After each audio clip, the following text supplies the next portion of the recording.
మీరు చిన్న పిల్లలకు గోర్లు ఎలా తీస్తారు అనేది ఒక కామెంట్ చేయండి. ఎందుకంటే ఇది చిన్న పిల్లలు ఉన్న వాళ్ళకు మంచి ఇన్ఫర్మేషన్.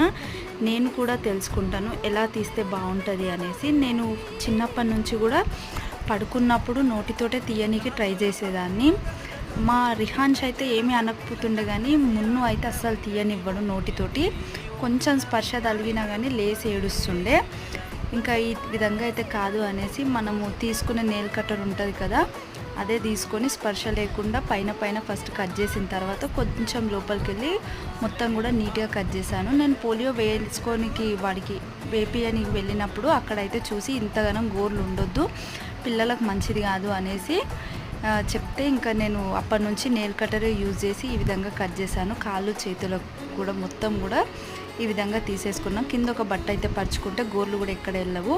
ఈ ఇన్ఫర్మేషన్ మీకు నచ్చితే లైక్ చేయండి, అలాగే ఛానల్ సబ్స్క్రైబ్